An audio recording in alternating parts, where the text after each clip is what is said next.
is brought to you by Head Start Basketball. It's a time for me to get back to just the real raw level of teaching basketball and trying to build, oh yeah, we did this at West. Let's try that here without bringing up what we've done in the past, just knowing we've got the blueprint already for what it looks like to start a program, how to have success in a hurry. It takes players, it takes some talent, it takes luck, but that's what I'm really excited about. Greg White will begin his first season as the boys basketball head coach at Thaden School in Bentonville, Arkansas this winter, after leading Bentonville West High School for 8 years, compiling a 133-97 record.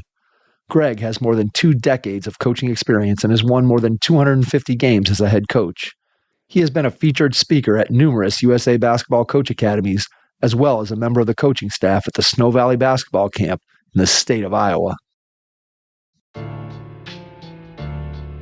Coach, do you have an old shooting machine sitting in your storage closet right now? If you do, our friends at Dr. Dish Basketball can help.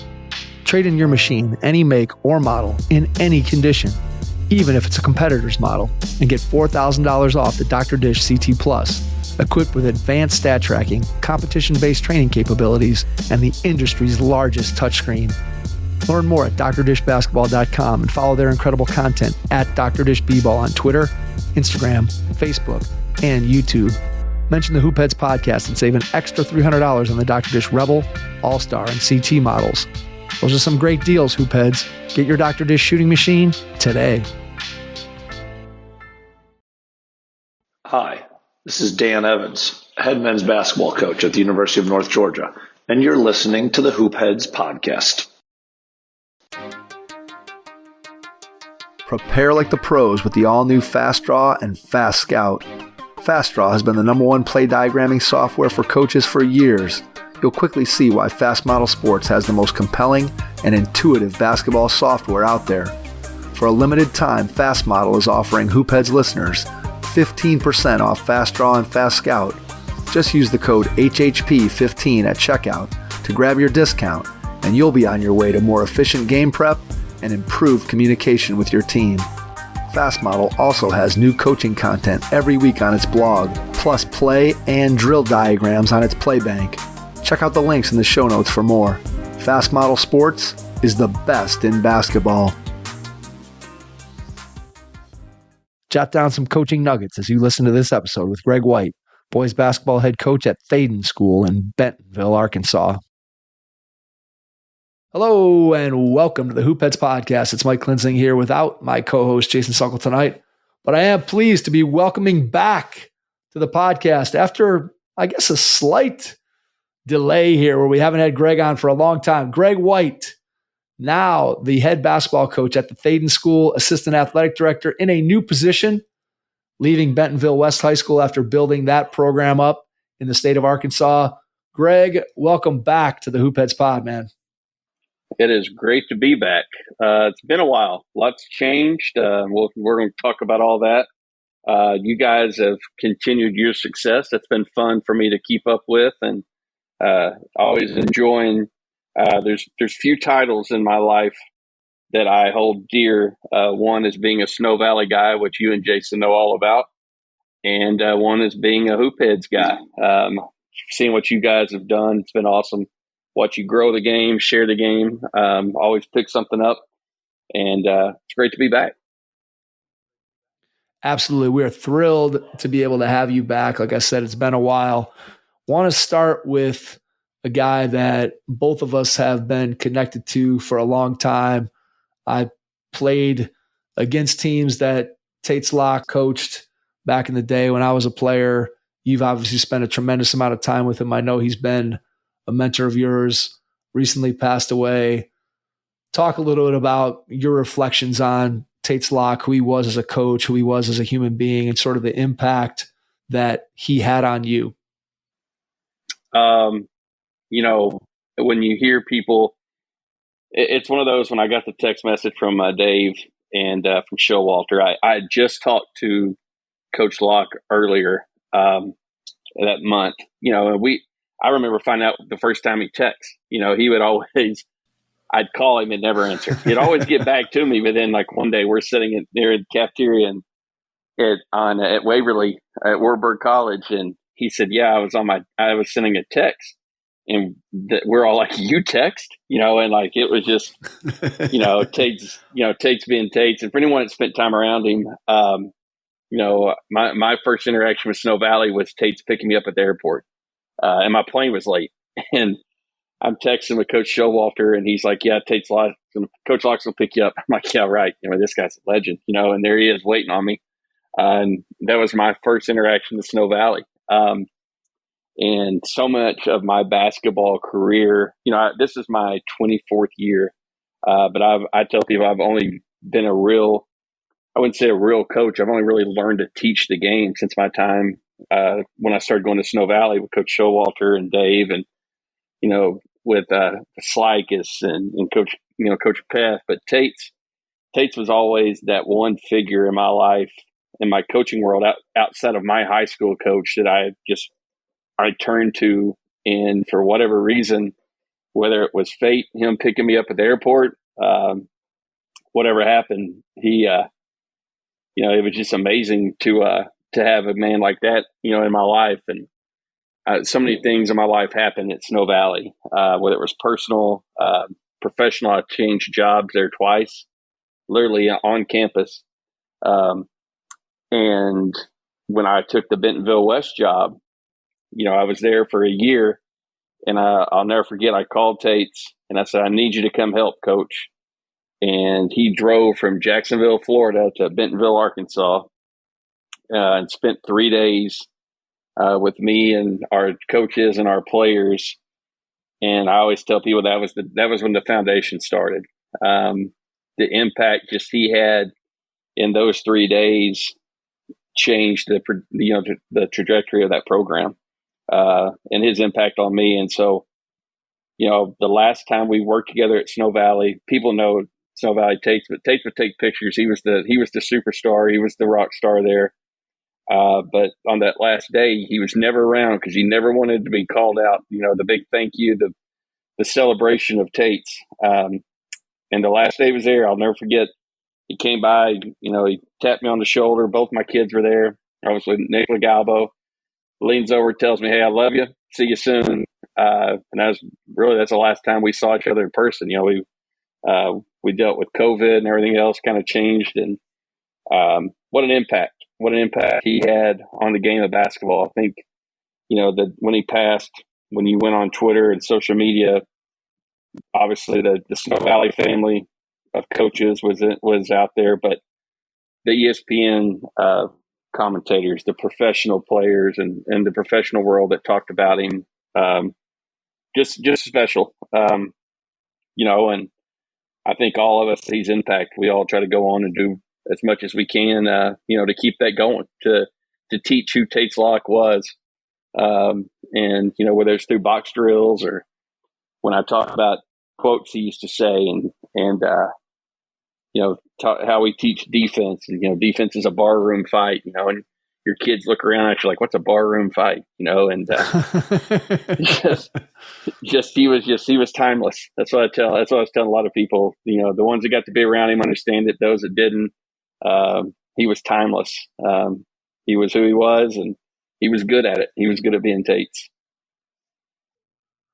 There's no doubt. I know when I was at Snow Valley the last time, and he taught one of the clinics, and just the enthusiasm and the clarity with which he was able to get his points across at the age that he was. And just, you could tell that he was a guy who, if there was anybody who you could define as coach, I think to me, Tate's Lock defined what a coach was, because he was a guy who loved the game, but also loved the people around the game, which is why someone like you, who was around him so often, it's why you feel such a connection to him, because it wasn't just about the basketball, of which he was an incredible basketball mind, but it was also about his impact and his ability to connect with people that I think made him really special. And, you think back to sitting in the cafeteria, and let's put it this way, his table in the cafeteria at Wartburg was always packed. Let's put it that way. Yeah, it was my first time there, Alan Stein got me hooked up with Dave Slawball and with Coach Show. And Alan's only advice to me was, don't talk at lunch, just listen. And I was like, that's all right, and I didn't understand what that meant until, you're lucky enough to be close enough to sit with those guys and listen, just listen to the stories. And, when he's talking about, when he got started at West Point, with Coach, and, that was one of the times I always knew he was human. I know it's funny to talk about him like this. We all, but when Coach Knight was getting really, really toward the end, we had a long conversation about it. Tates didn't want to go sing. And, I was like, you've got to go, you're going to not want, that's something you're going to want to know you did. And he went and saw Coach Knight, and he said their entire conversation, Indiana never came up, or, the Olympic team, all the great things Coach Knight did never came up. He only wanted to talk about their guys at West Point. And so it's one of those, like you said, Mike, like this guy, we get to sit there, break bread, tell stories with a guy who is in the same room and in the same conversations with, the Adolph Rupp and McGuire. And, when he talks about Johnny, he was talking John Wooden. Right. And to watch him at his age, teach defense and pour into a 12-year-old kid who's maybe going to play 2A or 3A basketball somewhere in the Midwest. It was something special. It was really a great thing for all of us. Talk a little bit about how his influence sort of played into the decision that you've made recently to leave Bentonville West and go to the Thaden School in a new role. Tell me a little bit about how that decision came to pass. Well, it all, this summer, I'd been at West since 2016 summer. We had just started, opened the school, and, I just got to Snow Valley, was talking to Tates and Show about it. And really, and then obviously Tates came and was there for the summer between year one, year two. He came and spent time with us. And as we just really tried to build, everything was based on a Snow Valley model. And I kept telling him, the last time we had a real conversation was about a kid of mine, Tucker Anderson. He had gone. And I was like, Coach, this kid's got a chance. And I would send him video, and he would watch, and he'd always say, just don't screw him up. That was his only advice, and so just coach him, don't screw him up. It's all what Tates would say all the time. And so Tucker was going through the portal, and so I was texting Coach Locke, and I text two people on Father's Day regularly. One is my high school coach, one was Coach Locke. And as I was going through the transfer portal and trying to keep him from getting on tangent a little bit about everything, I could tell he told me he missed the game. His health was declining, and he was missing the game. And so that's, we talk about regrets in our life. One of the things I regret was I just didn't get in the car or get on a plane and head to Jacksonville. But we always joked about this too. If Tates knew you were coming, he probably wouldn't open the door. He just didn't.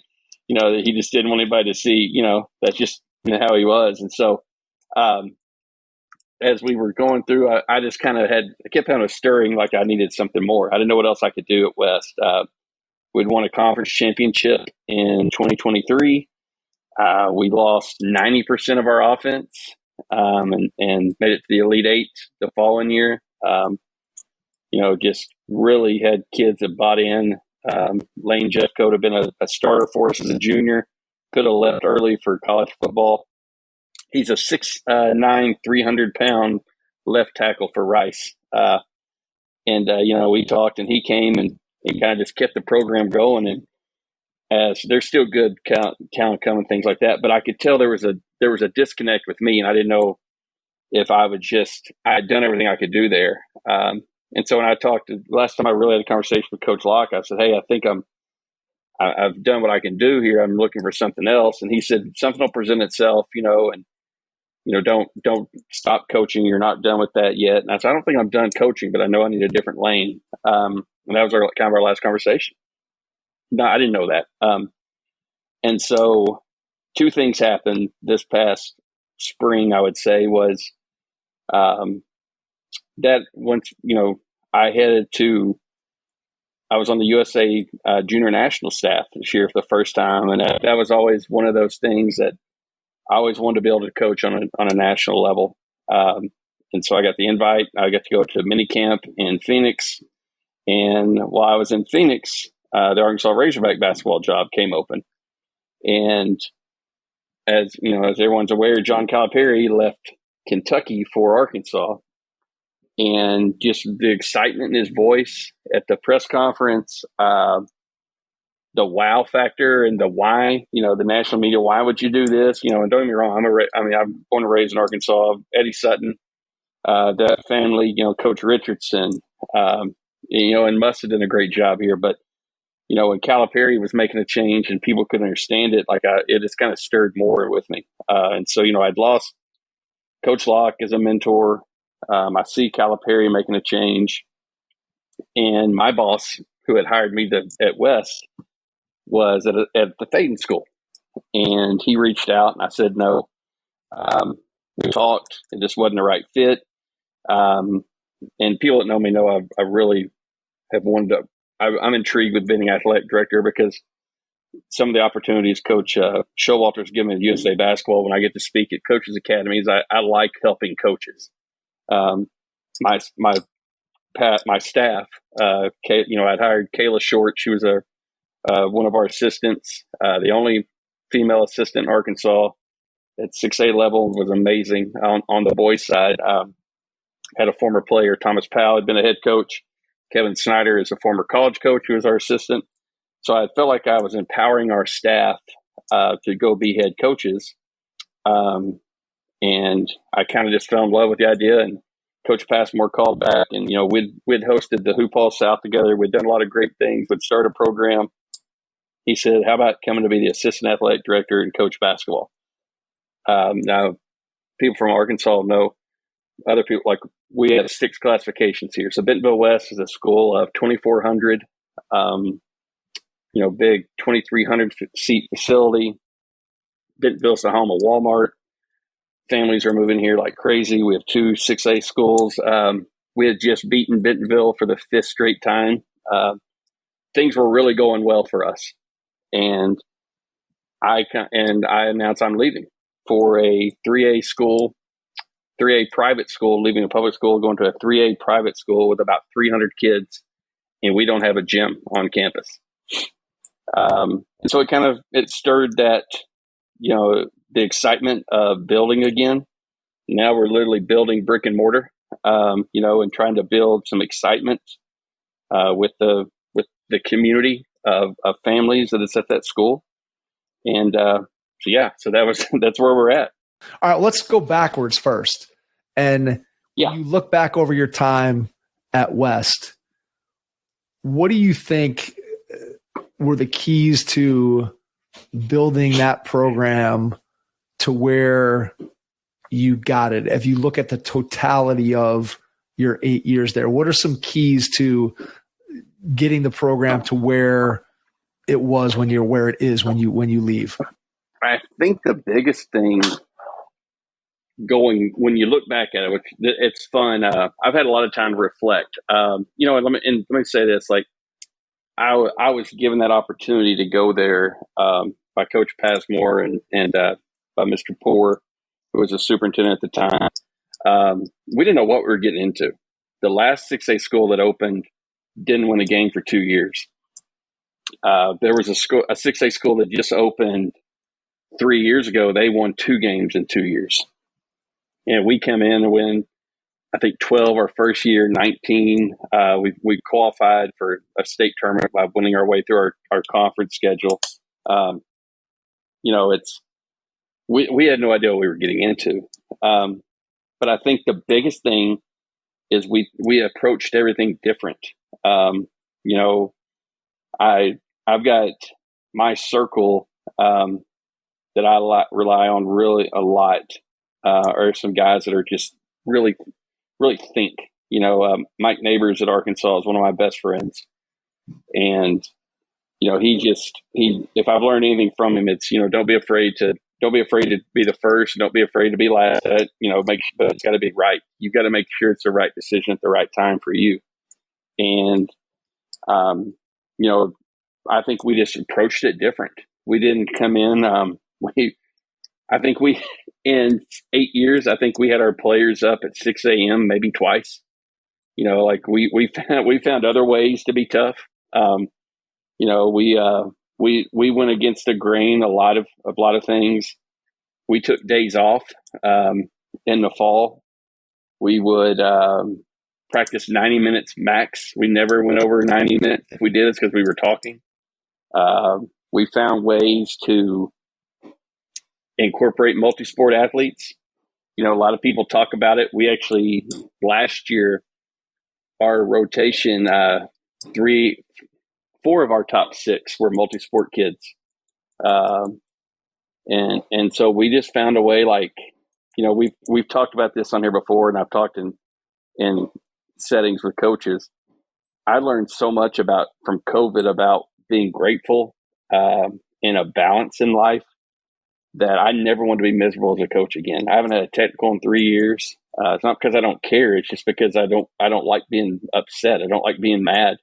And it's totally different from people that know me in the past. A lot of people found me on Twitter, and I would start a fight if you told me something. You could tell me the sun was blue, and I would agree or disagree just to argue. And I just had to get away from that. I wanted to be happy, and I wanted to enjoy my job, and I wanted to enjoy coaching. And so I think, going back to your original question, we just did things different at West. We found a way to be contrary to what everyone else was doing. If you were trying to teach toughness, and that meant 6 a.m. workouts, and we didn't do that. Or if that meant a time mile. I don't remember the last time we ran in practice at West, because our practices were so fast and we were moving all the time. And I think we found a way to hide hard work with a smile on our face, having fun. And that's what made it special. And don't get me wrong, we had good players come through there. We had 9 college players in 8 years. We had a kid that, I talked about earlier, Tucker Anderson, went on to be, the Atlantic Sun freshman of the year. He transferred. He's going to be at Utah State. Dylan Bailey went Division II for 3 years and started for Wofford University last year. We've had good players come through. We've had good coaches. But we found a way to, when we weren't the best, to find a way to compete with the best. And I think it's just because we thought different, and we did what worked for us. And that was having fun with it, while still working hard. Now, do you think that at Thaden, that those lessons that you just shared, are all of those transferable? And is there anything that you have to tweak in terms of your approach, because you're talking about, again, the different size of the school, the public versus private? How are you approaching the new challenge and kind of trying to draw from the experience that you had at West? Well, the thing that drew me to Thaden, number one, was obviously my familiarity with my boss, but it's a downtown. It's a campus nestled in downtown Bentonville, and people from over Bentonville. It's the home office for Walmart. And my campus, I can walk off my campus. It's a city block with beautiful buildings, and it's open, and it just has a great feel to it. But I can walk 2 blocks either direction and be in a Walmart corporate building. And so when they built the school, they didn't have athletics in mind. And once they realized that how important athletics are, which we all know, how they balance in the whole being of teaching and education, that's when they hired Coach Passmore, and he had a coach left, and he had an opening, and he called me. And so there's a little bit of intrigue, like, why would you leave a 6A school for all this? And so that's created a little bit of buzz for us. But the thing for me is just finding we were able to do something really special at West. And we kind of feel like we found that code of balance, but now it's, can you take it, we've got to drive, 15, 20 minutes just to practice we rent a facility for practice. We have families from all over Northwest Arkansas and Southwest Missouri. It's not where at West, one of the ways we built, I stopped using the word culture, by the way. I use environment, and I'll talk about that later if you want. But the way we built that environment there was we spent every second the kids wanted to be in the gym, I was there. I mean, I live 4 minutes from the West campus. I live about 15 from Thaden. But if a kid called and said, "Hey, coach, can you get me in the gym?" If I couldn't be up there with them, I could get there and unlock it. I don't work there anymore. I can say, "Yeah, I'd go unlock the gym, leave the kid there." But we use that gym as a centerpiece. So I don't have that centerpiece right now. So now the centerpiece is going to have to be, the collective, excitement of what we're going to build and teach. I'm excited about just getting back to really having to teach basketball. I was with the greatest, and I say this all the time. I had the greatest staff in Arkansas, and that's just my opinion, but I'm not wrong. I had Kayla Short, Thomas Powell, Kevin Snyder. I feel like a football coach last year on the sideline because Kayla does she was our strength coach. She did all of our special situations. She helped, just everywhere. And so she was like a special teams coach. Thomas, who was a former player of mine, was really focused on the defensive end. And Kevin, like I said, who had coached in college, became a good friend, was on the offensive guy. So here I am, a high school coach with an offense coordinator, defense coordinator, special teams coordinator. And so I just got to manage the game. And I had head coaches for each session. Now, I had veto power, and they knew that. But it was such an empowering staff that we all got along. We were all bought into each other. And now I'm going to a place where I don't have an assistant. I'm going to coach 7th grade through 12th grade. And so I get to go back to just, it's wild. Yeah. And so I get to go back to just teaching basketball, and my son, Evan, who you've met, and Evan's a player at Arkansas Fort Smith. He's like, "Dad," he said, "the growth you're going to see is what you're going to love." And my oldest son, Hayden, who just finished his grad assistant years at Dallas Baptist and is looking for a college job and loves coaching. And he's like, "It's going to be like Snow Valley almost every day for you because you're just going to go teach basketball." And he said, "That's your favorite time of the year, and I'll be at Snow Valley in a couple of weeks." And yeah, it is. It's the rebirth. Clay Moser, a good friend of mine now, who is on the staff at Arkansas, he's not coaching. I told Clay, "Clay, you got to go to Snow Valley. It's like being reborn."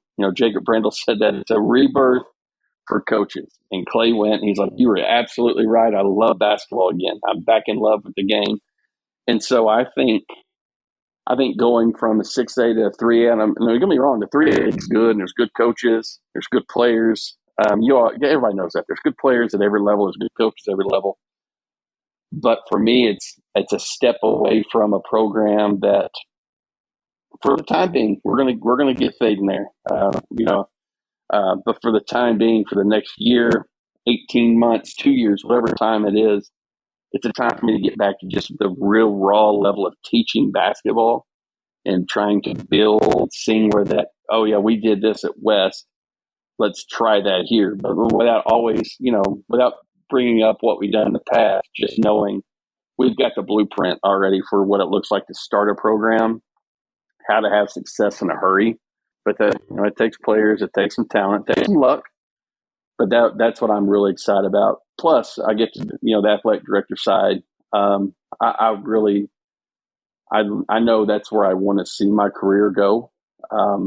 If it's the way things play out, if the Lakers hadn't hired JJ Redick and called me, I might have went. I don't know, So for right now, I'm an assistant athletic director and a basketball coach, and I'm excited about that. I'm excited about that change. All right. So logistically, how are you going to coach all those teams? I don't know. No, it's nice. if most of us know this, in most parts of the state, most parts of the country, you have freshman games one night, JV games one night, varsity games. And so it just feels like when basketball season starts, you live in your car, you sleep in your bed, but you're always in the gym. We play in this league. They play a freshman game followed by 2 varsity games. And so I'll just coach the freshman level team, which is for a smaller school in Arkansas. And it's like this in some other states. I know 7, 8, 9 is what they call a junior high team. So I'll have a junior high team and I'll have a varsity level, JV level team. Now, once we add, if the school grows, we draw some more players and we'll be able to add more teams, and I'll probably add an assistant then. But for right now, it's just going to be me, until we make some additions. But yeah, it'll be fun. My first job ever, I coached boys and girls at a small Catholic school, both junior high teams, both high school teams, both 7th grade.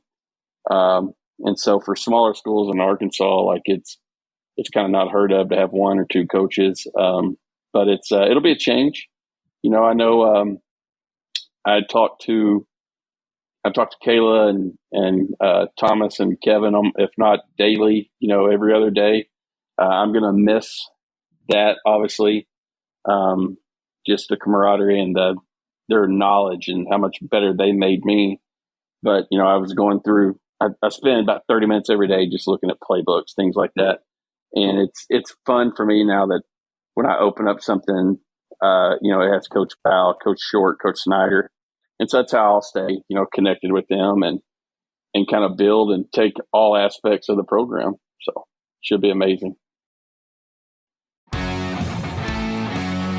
Hey, Coach, want to take your team to the next level this season? Introducing Game Changer, the ultimate game day assistant with tools to give you a winning advantage. With Game Changer, you can track stats, keep score, and even live stream games, all for free. Get the stats and crucial game video you need to lead your team to victory, all from the palm of your hand. Coach smarter this season with Game Changer. Download Game Changer today on iOS or Android and make this season one to remember. Game Changer. Stream, score, connect. Learn more at gc.com/hoopheads. That's gc.com/hoopheads.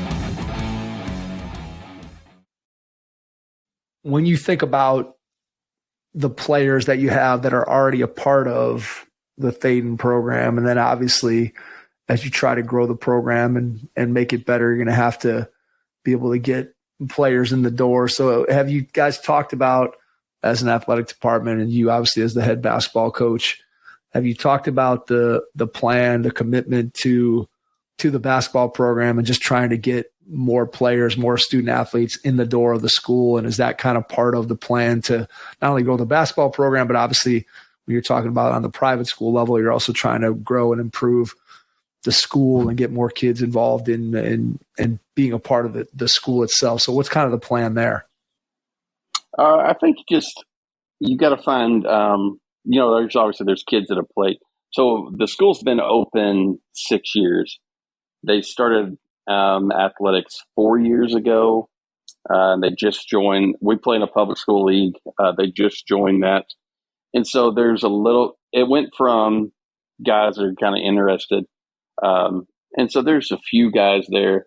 The number one question when I took the job was, you're going to be recruiting, players to come there. And I was like, yeah, we hope there's families move in, that want to be a part of it. And number one, it's the number one private school in Arkansas.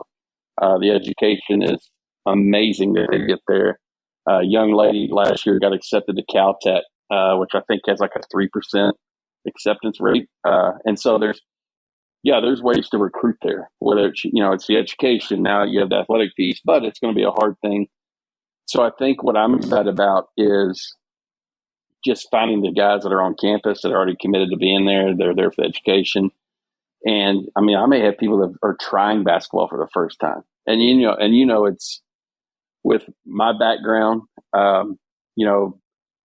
whether it's Snow Valley, whether it's, with the USA basketball camps, whether it's, with the USA national team, whether it was playing at Hoop Hall or the Nike Hoop Fest where your teams are walking down the hallway and group of flags there. And now I'm going to, hey, I may be having a guy that, Coach, I just want to try that, see if I like basketball. Come on out, man. And that's the joy for me, is to see how can we build this. At first we're going to cook with what's in the cupboard. That's what we'll make our dinner with. But are we going to do something special enough that's going to draw families from Northwest Arkansas and Southwest Missouri that want a great education and want a chance to, be a part of a basketball program that, has done some cool things. So that's going to be the fun part to see. Yeah, absolutely. All right. Tell me a little bit about the athletic director piece of it. What part of that aspect of the job are you looking forward to, and kind of what's the sort of the overlying philosophy of kind of where you want your career to head in that respect, as opposed to being in a classroom all day when you're at West? I think it's the biggest thing is, like, there's really good coaches there. We have I'm counting on my hand real fast. 7 different sports. We don't have football, but we have all sports that are really, really good coaches that are there. And so that's what we're going to be like helping build, taking some things that I know from my experience with Snow Valley, from USA Basketball, and showing how this works with other coaches, being more organized, finding a way to grow your program, and relying on what we did at West. We were able to do some things that worked. This is my 24th year. So I've made a ton of mistakes. But we've had some success too. And so it's the idea of managing people, adults, players, trying to build an entire athletic program that draws, to the student population. And it also balances out with what we do academically, which is amazing. So that's the fun part for me, is seeing that side of the business. All of us have run our own team before, and all of us have been mad at our athletic director before. Well, now I'm getting to see some of those decisions about, wait a second, like that makes no sense. Why would we let our basketball coach do this? Why, we're trying to balance this out, and how intrinsic it is, like schedules for everything, transportation, making sure all your coaches are certified and licensed. And so that's the part I've started really respecting what those guys do. But it's just kind of fun to I think a lot of us, get it very specialized on our own little island. And, like we all talk about multi-sport, but like we actually felt like we did it with our team, and we supported other teams. And now it's, I can't just make a decision. I mean, I guess I could, but I'm not going to make a decision that only benefits boys basketball. Like, I have to make decisions now that affect every team and and as we try to, gain some, like I said, we don't have an on-campus facility. And so as we try to build the reputation of our athletic program, I mean, if our girls basketball team, which their girls team won conference last year, but if we only have one good girls basketball team, like you think about UConn. Well, UConn men's basketball is really dadgum good too, national champs. But if they were only relying on UConn volleyball for their basketball facility or things, and so it's just really kind of looking at all the puzzle pieces that I think we all used to be this way. I don't know what changed. Maybe it's, because there's year-round club, whether events, and there's year-round with every sport. And I think we all kind of got off our own, in our own little world and stopped thinking about everybody else. But now it's a chance for me to really invest in other coaches and other teams and help them have success, because we all know success is contagious. I think that multi-sport thing, Greg, is something that a lot of coaches talk about, or at least they talk about it publicly, and then behind closed doors, it's like, yeah, but I'd rather have my players all playing basketball, which you can completely understand why. And I often hear coaches, and I've probably said it myself, that, you kind of got to build your program with basketball guys. And I know you've probably heard people say that too. And if you don't have kids who are just basketball, then it's going to be hard to pull a kid off the football field in October or November and get them caught up with all the kids who are playing basketball year round. And I do think that you make a great point that sports today, again, compared to when you and I were kids, where you just went from one sport to the next, to the next, to the next, just based on the season of the year or whatever. And there were many more kids who were playing multi-sports, because now it's harder. Let's face it. It's harder to play multiple sports, both from just a time standpoint of how do I get to all the things that the basketball coach is doing and all the things that the football coach wants me to do. And then I got baseball, and how do I just physically get to those places? And then two, you're also now competing with kids who are playing baseball year round or playing basketball year round. Whereas in the 80s, early 90s, maybe you weren't competing in the same way with a kid who was playing year round, because there were more kids playing, again, those multiple sports. And so it is interesting to hear you say that you kind of are able to step back sort of out of that just basketball coach cocoon. And when you're the athletic director, you can look at it from a more holistic standpoint. And then, to your point, work with the different coaches to be able to facilitate giving the kids a better experience, which ultimately, I guess, one of the biggest things that I always try to come back to through the podcast is that you kind of want to frame everything through the lens of what's best for the kids. And again, I know that as a coach, you have to do what's best for your program, and individual kids fit into that and whatever. But ultimately, I think when I say the kids, I don't mean one individual kid. I mean collectively as a group.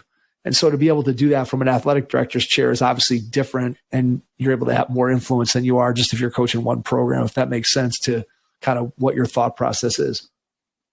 Yeah, no, exactly. I think anytime they talk to kids that graduate, is there something you wish you'd done different? And they always say, I wish I would have tried this sport. And then you think about I'd say this all the time to people. It's not the youth, and it's not the problem with youth sports. It's not the youth, and it's not the sport. And we, Coach Rippey, he was a coach at Bentonville High School, our rival.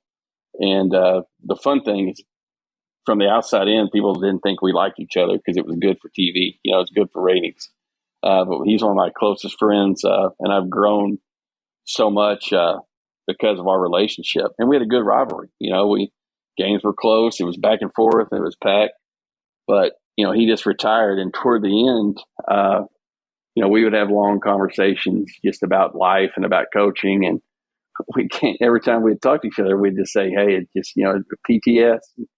And people were like, "What is it?" And we're like, "Pays the same. It pays the same whether we're working 23 hours and losing or 23 hours and winning. Let's enjoy ourselves." And so we really took that to heart with our team and our coaches. And if I could tell any coach that's listening, you get one chance. You don't coach a lot of games. You get one chance to be a dad. You get one chance to be a husband.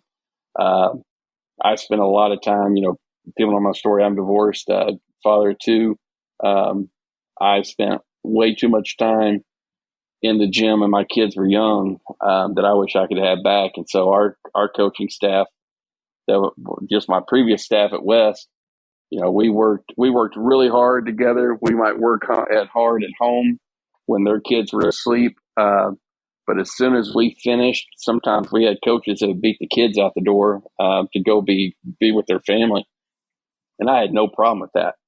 I was the single guy on staff. I was the old guy, the head coach. I had no problem with our assistants getting out there to go be home with their family. And when our boys were, my boys were here for whether they were traveling or I need to go see them, we started putting that, and people talk family first, people preach all that. I will never talk about a basketball team as a family.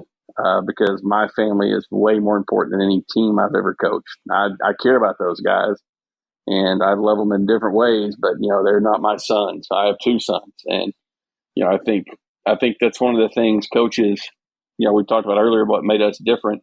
We talk different. don't say culture because we can't define it. We talked about our environment at Bentonville West Basketball, and why it was a healthy environment. And that environment led to was wins, and it led to players who were going to go play Division I football, not leaving in December, but staying to play their high school senior year because Lane wanted to pass on what basketball meant to him from there, what he had learned from Tucker and what Tucker had learned from Evan, and Evan had learned, from Dylan and from Collier and then from Hayden. And so we talk about our environment, and you take a polar bear and put him in the jungle, he's not going to be a polar bear very well. But if you put a polar bear in the tundra, he's the best there is, he's an apex. And so we just wanted to build an environment, and our environment led to winning. And that's hopefully what we're going to do at Thaden, is we're going to build an environment that attracts the right type of kids, the right type of families that want to come in and want to compete at a high level academically and athletically. And that's the environment we want to build. I have no doubt that you're going to get that done sooner rather than later. Let's talk about your USA basketball experiences since the last time we talked. I know that, again, the first time you and I met was when you were a speaker here at the USA Basketball Coaches Clinic in Cleveland. That was back in, 2018. But just tell me a little bit about what your experiences have been and just how special it is to be able to be a part of that national program. So I have moments in my coaching career that I have a good friend, Seth, that we have sports tiers, and I was, it was a December, it was a day walking into practice. Coach Short had taken the team to the weight room. I was finished up my notes for practice in the office. Don't know why. Opened up my email. There's an email, USA Basketball. Click on it real quick, and there's the invite. You've been invited to be on the mini camp coaching staff in April, and sports tiers. My grandfather was a veteran, and when people talk about things they wish they had done, that was one of the things I kind of wish I had served. And I didn't. And not, obviously not comparing being a USA basketball coach to what our soldiers have done, but there's a chance to be a part of something bigger than yourself, and to have that badge on you and wear those colors on your chest. And so I got to go, and there were great coaches. Coach White, they're actually playing right now. They won, or they're playing as we're, yeah. Yes. And so Sharm and Fitch and Chet and all the guys that are there, and Michael that's over there with them. But I get to meet all these great people. So the coolest thing, the experience, the players are amazing. I mean, they're when you're walking through the airport and you have on a USA basketball shirt, and everything's first class, by the way. They come, they pick you up. But as you're walking through the airport and you see a young man in a USA basketball t-shirt and he sees you in a shirt, most of the time, everybody, there's pleasantries. Everybody will nod, kind of, every young man that I encountered that weekend would stop, come over and shake your hand. Hey, coach, how are you? And introduce himself. And you start understanding it's a business, and just the competition level. Like, we had 60 something kids there. And that 60 was trimmed down to 30 for the U18s, which we dominated there. And then there were kids from our camp there at the U18s, and the U17s, it goes from 30 down to 12. And it's just high level competition. I used to tell Coach Show all the time, he had the hardest job in basketball, because those guys cut future pros. Like, you think you got a bad now as a high school player, and you're a high school coach and you're trying to get your roster. Those guys cut guys that are going to be pros. And it's, Sharman, the original Coach White. So I tell him, he's my, Shar says it best. Like, it's not always the best 12. It's got to be the right 12, because as the guy that's going to be in seat, it doesn't matter what level of basketball, nobody's playing 9, 10, 11, 12 much in a game. They just don't. I mean, you look at the NBA, their rotations don't go 12 deep, and so finding who can accept being 10, 11, 12 when they're used to being number one on their team, it's amazing. And I enjoy my experience with those guys. get to learn about what they go through. And it was fun when I got to announce I was going to Thaden. Some of the text messages I got are from those guys, from the mini camp. One of the best guys we got to work with there is Charlie Ward. And so me being me, I see the name, I see the list. I'm like, oh, Charlie Ward. I'm like, man, that's weird. There's a guy named Charlie Ward in Tallahassee, Florida, coaching high school basketball. And Tallahassee, Florida State, there was a guy that won the Heisman and went on to play in the NBA named and it's him. And he is just one of the nicest men. And sends me motivational stuff, and just you're like, what a great game! Like, this game has given me so much, just opportunity. I mean, I grew up in a school of 500 K through 12, and now I'm at a school, back to a small school. Got to do a lot of great things between the starting point and where I'm at now. I've got to do so many great fun things with basketball. But I don't think I'm done. I think I've got some more fun ahead of me, and it's a lot of that fun is going to be building the Thaden program and seeing where that goes. It really is when you start talking about the game of basketball. I don't know, you and I have had this conversation many times, and I've heard you say it so often, but just what the game of basketball has done for me and for guys like you, like there's no way I can ever repay back. When I look at, again, all the good things in my life, from my family to just who I am as a person, to my friends, to colleagues, to just the things that I do on a day-to-day basis, like so much of it ultimately comes back to the game of basketball and what it has done for me. And like we started the podcast talking about Coach Locke and just his legacy and his influence on you. And you can just trace it back through all the years of people that have had an influence on you back from the time you were a kid, and how much of that influence came through the game of basketball and helped you to develop into the person that you are today. And the same thing for me. And again, I think that to be able to pass that on through coaching and being able to have an impact on, the kids that you coached at West, and now what you're going to be able to do at the Thaden School. And I just think that there's this through line with the game of people that influence you, and then now you're going to go ahead and influence that next generation of players and next generation of people that you come in contact with. And to me, really, that's what it's all about. That's what this podcast has kind of been built on. I don't know that that's what it was when we started, but that's certainly what it's become. It's just a way for us to be able to sort of share, again, our passion for the game, but then also the passion of the guests that we have on and the people that are listening. And right before we had you on, Greg, it's funny, we had Jake Boyd, who coaches at Eureka College in Illinois. So Division III, he was coaching freshman basketball, and through a connection, he ended up getting an opportunity to coach at the collegiate level, Division III. He listens to the podcast, and then he sent me a text or an email, I can't even remember, 2-3 months ago. He's like, hey, I have a friend who lives in Cleveland. I want to come out and work your camp. And came out from Illinois and worked a week of camp.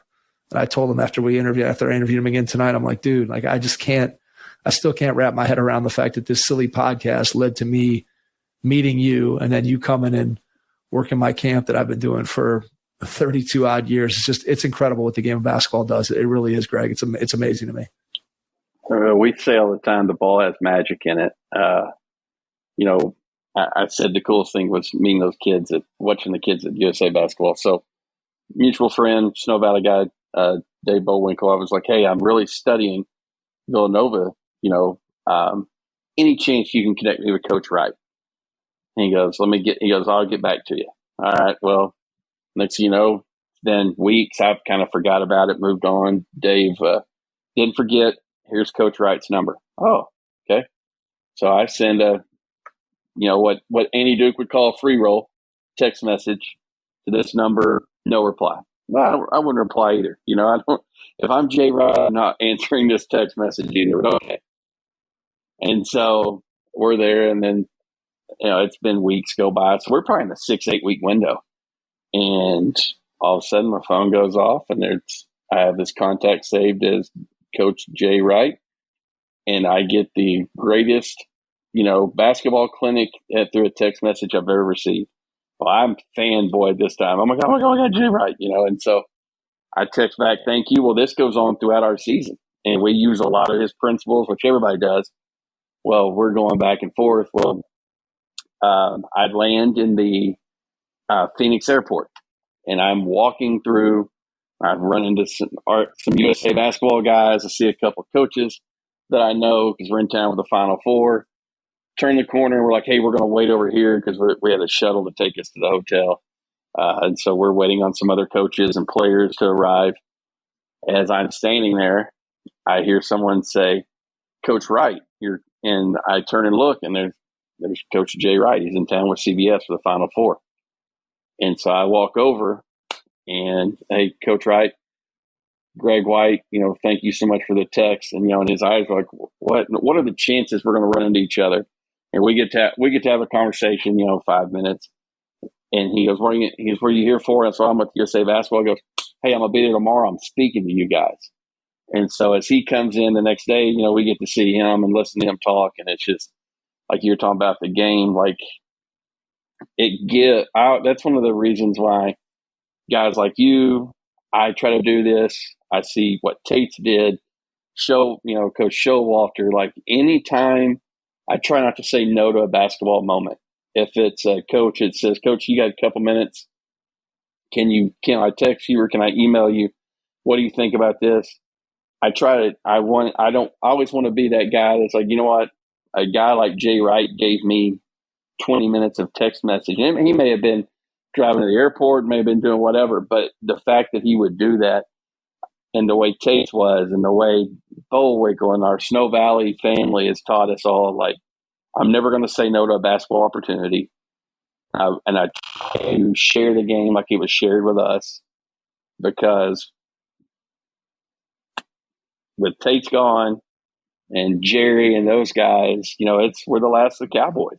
We're the last guys sharing what's been shared with us. And that's what we're here for, man. That's why you started this, whether you know it or not. That's why I get on here and ramble. That's why when people reach out, if I have information, I will share it. And if I don't, I'm going to try to help them find it and get it to them as best I can. So, yeah, that's a great point. And I think that when you start talking about the willingness of the coaching profession to share, to talk with one another, I mean, it's truly incredible when I think about all the people that have been willing to come on here and talk with me and talk with Jason and share with our audience. I mean, yeah, it's incredible. And so to your point, somebody reaches out to us or reaches out to me, I try to do whatever I can to help them in whatever small and meager way that I can, because that's really what it's all about. And well, here's the one thing I want to tell coaches too, though, and I've learned this: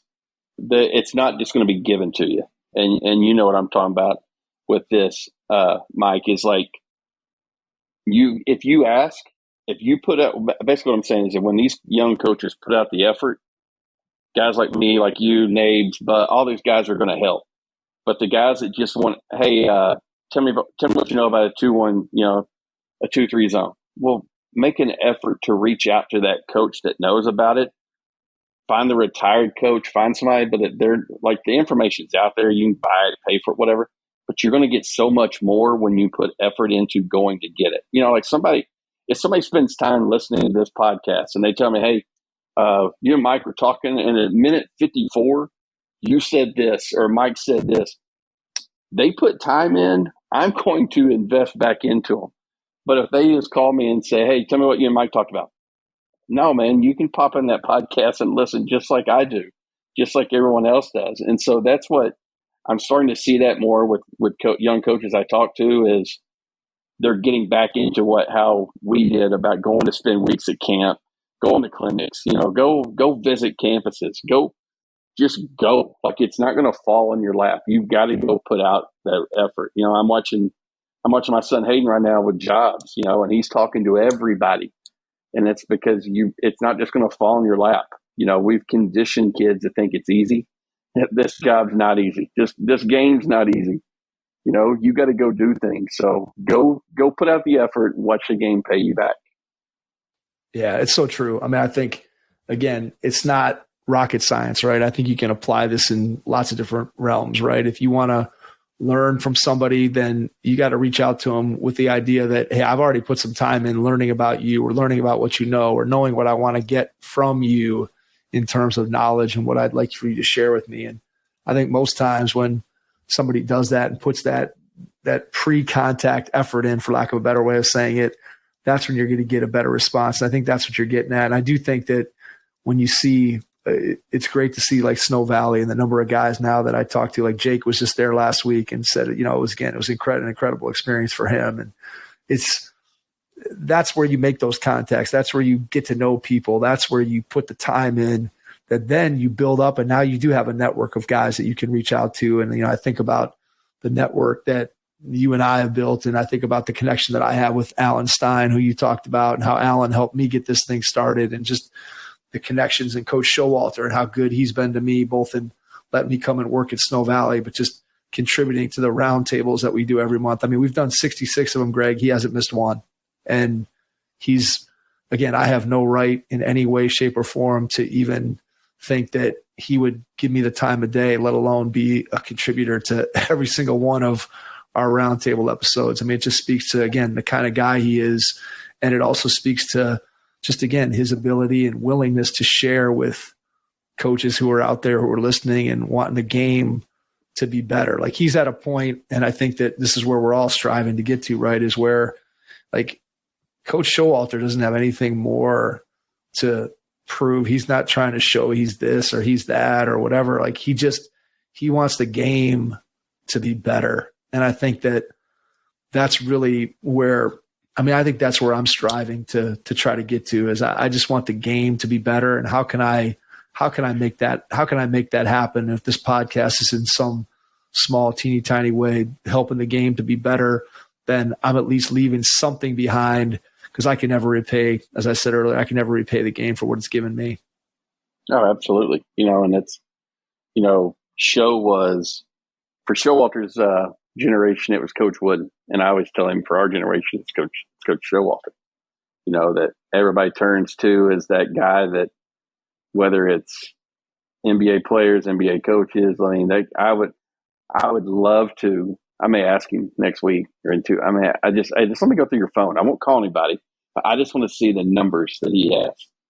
And I promise you, it's the spectrum of basketball, and it's going to be worldwide. It's going to be worldwide. Like, that was, I was going, I